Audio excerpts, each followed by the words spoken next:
La anemia felina es una condición que se presenta cuando los niveles de glóbulos rojos en la sangre del gato son bajos. Esta condición puede ser causada por diversas razones, donde pueden estar incluida la pérdida de sangre, la disminución de producción de glóbulos rojos o la destrucción de estos mismos. En esta presentación vamos a explorar algunos conceptos desde una mirada más bioquímica y que se relacionen con la anemia felina, donde hablaremos del pH, de las proteínas, del agua y de la termodinámica. Todo esto asociado a la enfermedad que mencioné anteriormente. Para especificar un poquito más, vamos a decir que la anemia es la enfermedad que produce que la sangre tenga una disminución de glóbulos rojos, los cuales están encargados de transportar el oxígeno mediante a una proteína llamada hemoglobina, la cual a continuación vamos a explicar cómo funciona y las proteínas en general, todas las cosas que la componen. Tenemos que las proteínas, en este caso la hemoglobina, es una proteína. ¿Una proteína qué es? Una proteína tiene un monómero y estos monómeros son una unidad básica que presenta una molécula o macromolécula, como puede ser las proteínas, lípidos, ácidos nucleicos o carbohidratos.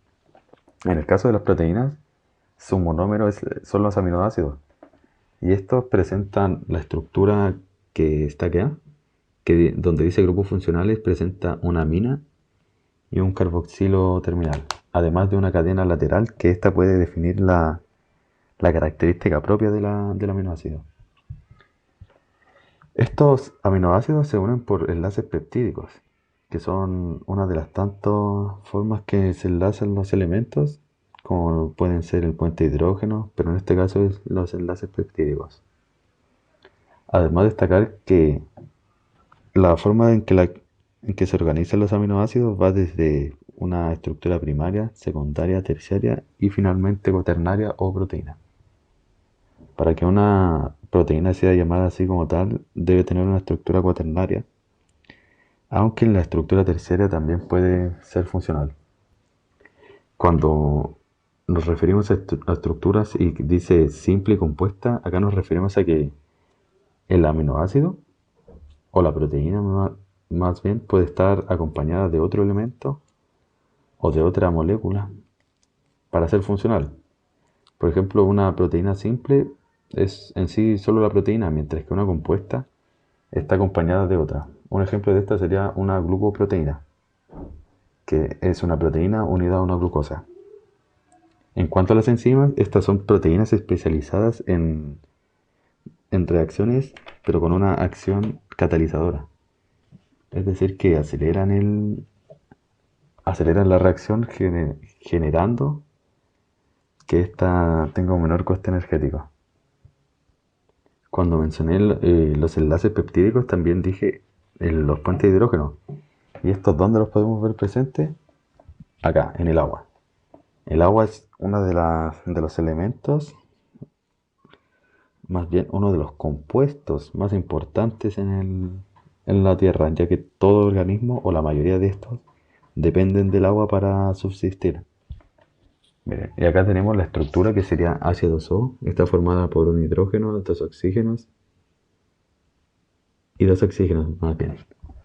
Presenta un enlace covalente, además de ser una molécula polar sin cargas. Esto debido a que los elementos se encuentran de manera neutra, pero cada uno de ellos tiene una carga, y esto permite que se unan entre sí.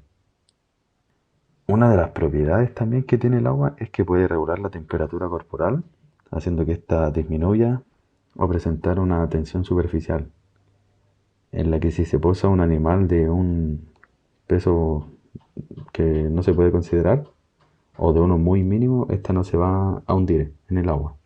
También presenta un pH de 7. Y hablando de pH, pasamos a la siguiente parte. Pero antes de pasar al siguiente concepto, tenemos que tener en cuenta que el agua también es importante en la sangre, ya que si este se presenta, o más bien si este no se presenta de una manera adecuada, puede producir que disminuya el volumen de la sangre que circula por el organismo, que esto a su vez reduce la cantidad de oxígeno que circula por el cuerpo. Y una y una deshidratación por parte del felino puede provocar la misma obstrucción del paso de este, o más bien una disminución en la producción de glóbulos rojos. Ahora sí, para entender un poco qué es el pH, tengo que decir que el pH es una medida de acidez o de alcalinidad de una solución, o basicidad. También tener en cuenta que el pH en la sangre del felino ronda los rangos entre 7,2 o 7,4, lo que sería un pH neutro. O sea que no está inclinado hacia la acidez o hacia la base. También decir que existen fórmulas para calcular este, como lo sería pH es igual al menos logaritmo de la concentración de hidrógenos en una solución. También destacar que existen, como ya dije, existen los ácidos y las bases. Un ácido es un pH menor a 7, una base es un pH mayor a 7. A su vez existen bases fuertes y ácidos fuertes, o bases débiles y ácidos débiles. ¿Qué diferencia hay entre estos dos? Es que el ácido fuerte o la base fuerte se disocia por completo. O sea que en una reacción vamos a tener un producto finalmente. Mientras que en una base débil o un ácido débil vamos a encontrar que esta es reversible.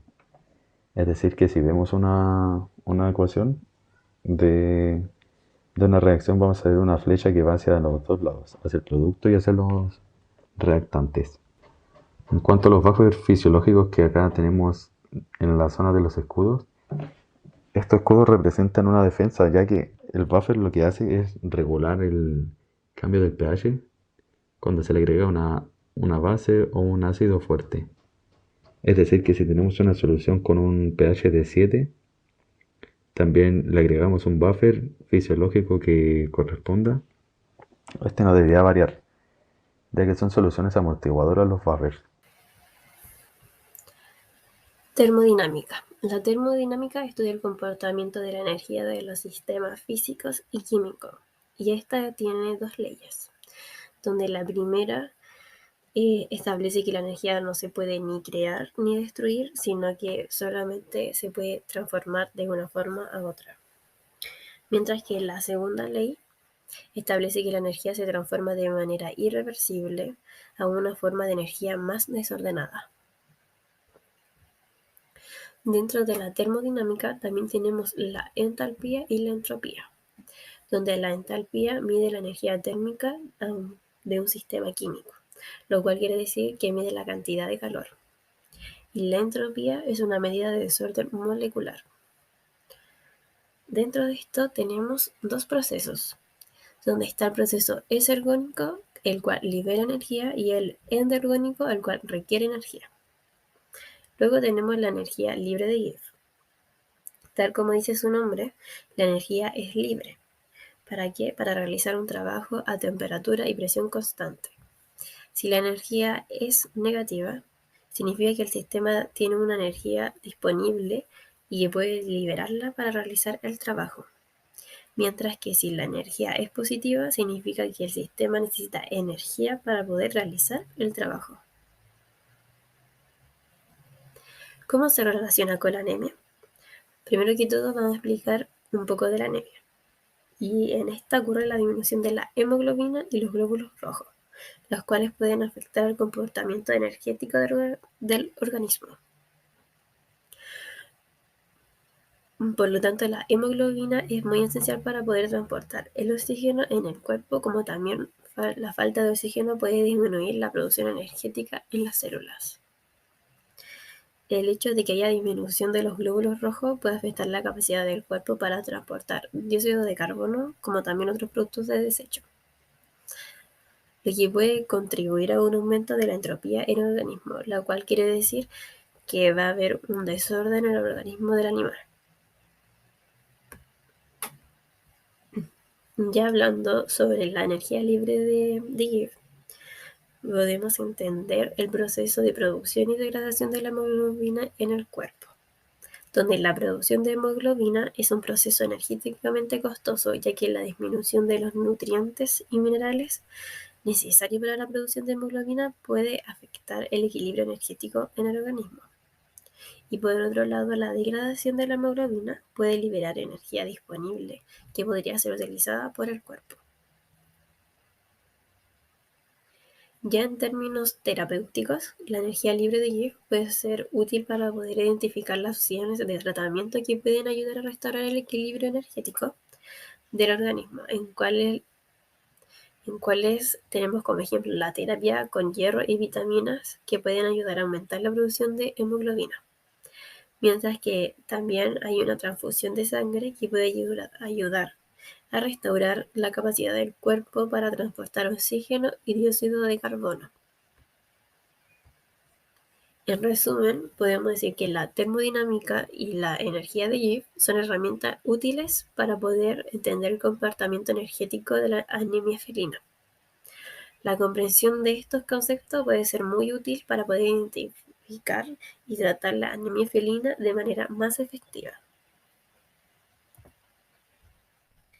Acá está nuestra bibliografía y con esto damos por terminado nuestro trabajo y muchas gracias por su atención.